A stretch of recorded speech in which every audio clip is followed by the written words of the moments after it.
સંબંધોની માયાજાળ vital four જાગરણ મનુષ્ય નિર્માણ કોન્સેપ્ટની અંદર આપનું હાર્દિક સ્વાગત છે. શ્રી ભાઈશ્રીના પ્રણામ.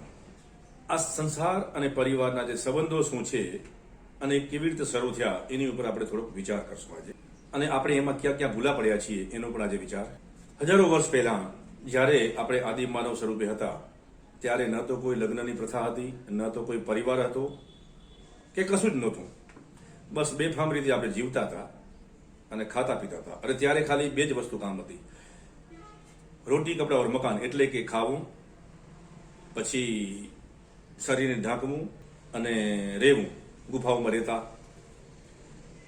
વૃક્ષોની છાલ આપણે ઓઢતા, ઠંડી અને ગરમીથી બચવા માટે, વરસાદથી બચવા માટે, અને જીવતું રહેવા માટે આપણે ખોરાક ખાતા, અને પોષણ મેળવવા માટે ખોરાક ખાતા, અને જીવતા રહેવા માટે આપણે ઘણી બધી ચીજો સામે સંઘર્ષ કરતા હતા. અને આ આપણું જીવન હતું. જેમ જેમ સમય વીતતો ગયો તો રોટી કપડા ઓર મકાન અને સલામતી આ વસ્તુઓના સંદર્ભમાં લઈ અને માણસની બુદ્ધિ જ્યારે કામ કરવા માંડી ત્યારે એને ખબર પડ્યો કે આપણે એક ગ્રુપ બનાવીએ તો અમુક ચીજોની અનુકૂળતા, ખાવા પીવાની અનુકૂળતા રહે, રહેવાની અનુકૂળતા રહે, અને એકબીજાની સલામતીની પણ અનુકૂળતા આપણે રહે. એટલે અમુક પછી રીતસરની ગ્રુપ બનાવીને રહેવાની શરૂઆત થઈ. અને જ્યારે ગ્રુપ બનાવીને રહેવાની શરૂઆત થઈ, સૌ પ્રથમ ગ્રુપ બનાવવાની શરૂઆત થઈ, તો ગ્રુપ બનાવવાની શરૂઆત થઈ એની અંદર સ્ત્રી અને પુરુષો હતા. એમ તો એની અંદર જે જાગતા કુદરતી આવેગો ની અંદર ઘણી બધી સમસ્યાઓ સર્જાવા માંડી. એમ એટલે એટ્રેક્શન, આ તે સેક્સ્યુઅલ સંબંધો, અને એમાંથી ઘણી બધી સમસ્યાઓ સર્જાણી અને અવ્યવસ્થા સર્જાવા માંડી. કારણ બીજું કઈ લક્ષાતું જ નહીં. એટલે પછી એક નવી વિચારધારાની શરૂઆત થઈ કે જે પુરુષ જે સ્ત્રી સાથે શારીરિક સંબંધો, આ તે પ્રેમ ભાવનાઓ, આ જે બધી વસ્તુઓ છે ને, જે એક પ્રાકૃતિક છે. આ કોઈ ધાર્મિક અને આધ્યાત્મિક નથી. પણ વ્યવસ્થાના ભાગરૂપે એવું ખબર પડી કે ભાઈ આ એક અવ્યવસ્થા સર્જાઈ રહી છે. એટલે પછી એક વ્યવસ્થા સર્જવા માટે એક લગ્નની પ્રથા, લગ્ન જેવી છે, લગ્ન નહીં પણ લગ્ન જેવી પ્રથા કે ભાઈ આ મારી ના તારી, એવી રીતે એક વિભાગીકરણ થયું અને એક વ્યવસ્થા ગોઠવવામાં આવી. અને હું અને એક મારી પત્ની દ્વારા જે સંતાન, જે કાંઈ સેક્સ્યુઅલ એક્ટિવિટીમાં જે કાંઈ પેદાશ થઈ એ મારા બાળકો કહેવાય, તમારા કહેવાય. એવી રીતે એક વ્યવસ્થાનું નિર્માણ થઈ. અને એ રીતે પછી રોટી કપડા મકાન અને સલામતી, અને એવી રીતે શરૂઆત થતી થતી જીવનમાં અનુકૂળતા આવતી ગઈ. બુદ્ધિનો વિકાસ થતો ગયો, સલામતી વધી, ખોરાકની અનુકૂળતા વધી, અને આ બધા આવેગો ઉપર કાબુ આવ્યો, મેનેજમેન્ટ થયું. એટલે માણસની બુદ્ધિ ડેવલપ થઈ ગઈ. બુદ્ધિ ડેવલપ થઈ ગઈ એટલે જાત જાતના આવિષ્કારો થયા. અગ્નિની શોધ થઈ, પૈડાઓની શોધ થઈ, જાત જાતની બધી શોધો થઈ. અને એમ કરતે કરતે ઉત્ક્રાંતિ આગળ વધી ગઈ. તો અહીંયા વાત આવે છે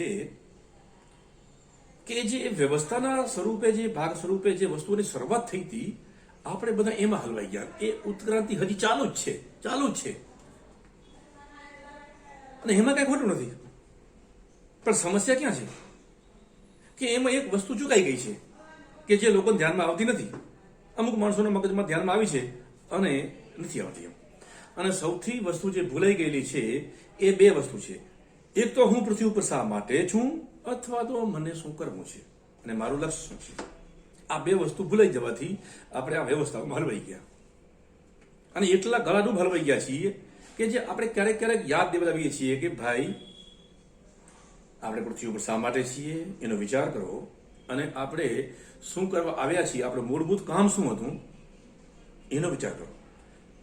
પણ એ ધરાર આપણા બેજામાં ઉતરતી નથી. કારણ કે આપણે શરૂઆતથી પૃથ્વી ઉપર જ્યારે જન્મ થયો ત્યારથી લઈને આદિ માનવના રૂપથી લઈને સતત રોટી કપડા મકાન અને સલામતીના વિચારોમાં જિંદગીઓ બસર કરી છે, અને હજારો જન્મો કાઢ્યા છે. એટલે આપણી ચેતનામાં, આપણા માઇન્ડમાં કન્ડિશનિંગ એટલી ખતરનાક રીતે થઈ ગઈ છે કે આપણે એના સિવાય બીજું કંઈ હોઈ શકે એવી કશી ખબર નથી પડતી. એમ સંતો, યોગીઓ, જાગેરા પુરુષો ટોહા મારીને લોકોને જગાડે છે કે ભાઈ તમે જાગો, આ એક અલગ ચીજ છે અને અમુક ચીજો અંદર વિસરાઈ ગઈ છે, તમે એને યાદ કરો. એમ પણ લોકોને યાદ નથી આવતી. અને એ સંબંધોમાં પતિ પત્ની, બાળકો, દાદા દાદી, આ તે એ બધા એટલા બધા હલવાના કે ના પૂછો વાત. અને પછી એ જે હલમામણ છે ને, હું એને હલમણ જ કહું છું.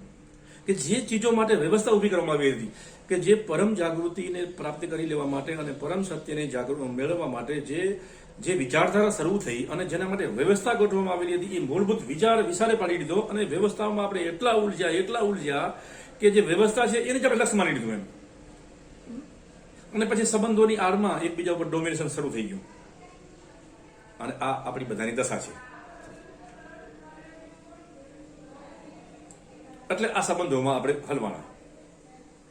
પતિ પત્નીનો સંબંધ, માતા પુત્રનો સંબંધ, પિતા પુત્રનો સંબંધ, ભાઈ ભાઈનો સંબંધ, કાકા કાકીનો સંબંધ, આ બધા જ સંબંધ, મિત્રનો સંબંધ, પ્રેમીનો સંબંધ, બધા જ પ્રકારના સંબંધોની વિશે આપણે સ્ટેપ બાય સ્ટેપ પછી ચર્ચા કરશું આવતા વિડીયોની અંદર. પણ આપણે આ વાત છે કે આ સંબંધો છે ને, જે આપણે સંબંધો, સંતો કહે છે કે ભાઈ સંબંધો એક નાટક છે, સંસાર એક નાટક છે, એ નાટક ભજવવાનું છે. પણ એ નાટક ભજવવાની વાતની આપણે ખબર પડતી નથી, બેહોશી છે. શું કામ? કારણ કે આપણે 84 લાખ જોની વાળા વિડીયોમાં આપણે કીધેલું છે કે આપણા ટુકડાઓ જ્યાં ત્યાં રખડે છે. એ જ્યાં ત્યાં ટુકડાઓ જે રખડે છે ને, એના જે સ્પંદનો આપણે અંદર પ્રાપ્ત થાય છે ઈચ્છાઓના રૂપમાં, એ આપણે હક લેવા દેતા નથી. એટલે આપણે મૂળ લક્ષ્ય શું છે એ યાદ જ નથી આવતું, અને આવે છે ક્યારેક ક્યારેક ભૂલવા દે છે.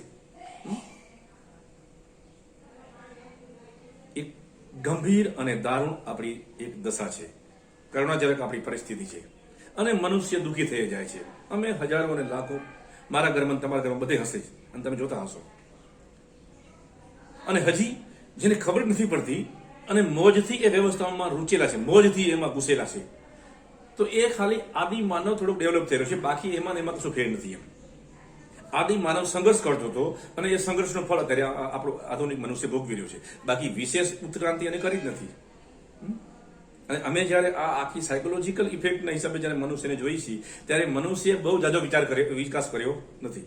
ઓલ ઓવર મનુષ્યનો જ્યારે આદિ માનવથી લઈ અને જે પરમ જાગૃતિ સુધીની જે યાત્રા છે, એની વિકાસક્રમની અંદર મનુષ્ય અત્યારે 6% ઉપર છે.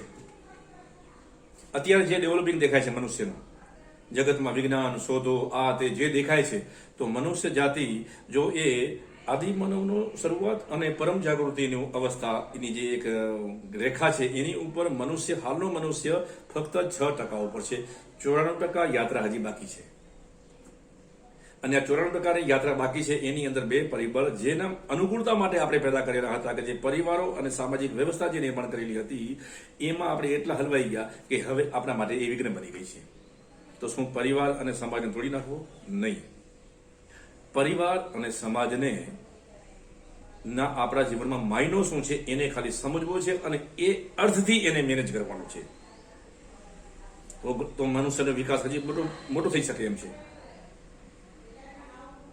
અને જે વ્યક્તિ સામૂહિક રીતે નહીં, પણ જે વ્યક્તિ એના જીવનની અંદર પરિવાર અને સમાજનો માયનો શું છે અને એ શા માટે વ્યવસ્થા ઊભી કરવામાં આવેલી છે એનો અર્થ સમજી અને જ્યારે એ વિકાસ ક્રમમાં જોડાય, તો હું માનું છું ત્યાં સુધી વિકાસનો રેશિયો છે આદિ માનવથી પરમ જાગૃતિ સુધીનો જે મનુષ્ય છે, એની અંદર ઓછામાં ઓછો એ વ્યક્તિ સંઘર્ષ પુરુષાર્થ દ્વારા એ 15 થી 35% સુધીની યાત્રા તો એ કરી જ નાખે છે આ જન્મની અંદર. મારું આપણે એટલું નમ્ર નિવેદન છે કે જો પૃથ્વી ઉપર સાચો વિકાસ કરવાનો હોય, તો તમે પરિવાર અને સમાજનો માયનો શું છે એને તમે સમજવાની કોશિશ કરજો, અને એ સમજી અને જો જીવનની અંદર તમે જો આગળ વધશો, તો હું માનું છું કે 15 થી 35% સુધી તમે એનો વિકાસ કરી શકશો. અને અમારો જે વાઇટલ ફોર્સ મનુષ્ય નિર્માણ કોન્સેપ્ટ જે છે એ એટલા માટે જ છે કે મનુષ્યને જીવન શું છે અને જીવનના અલગ અલગ આયામોના જીવનમાં શું માયના છે એ અમે શીખવાડીએ છીએ, અને અમે આ તમને માર્ગદર્શન આપીએ છીએ. તો જીવનની અંદર જે તમે કંઈ કરવા માંગો છો તેની અંદર તમને અનુકૂળતા રહેશે અને જીવન આગળ વધશે. તો દર્શક મિત્રો, આ વિડીયો જો તમને ગમ્યો હોય અને તમને લાગે કે આ કશું કરવા જેવું છે, તો આને શેર કરજો, સબસ્ક્રાઇબ કરજો અને લાઈક કરજો, કારણ કે આંગળી ચીંધવાનું પણ પુણ્ય હોય છે. ધન્યવાદ.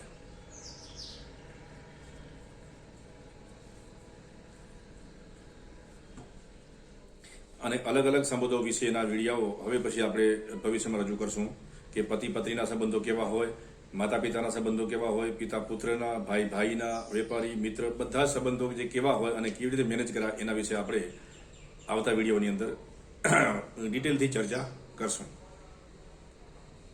પ્રણામ.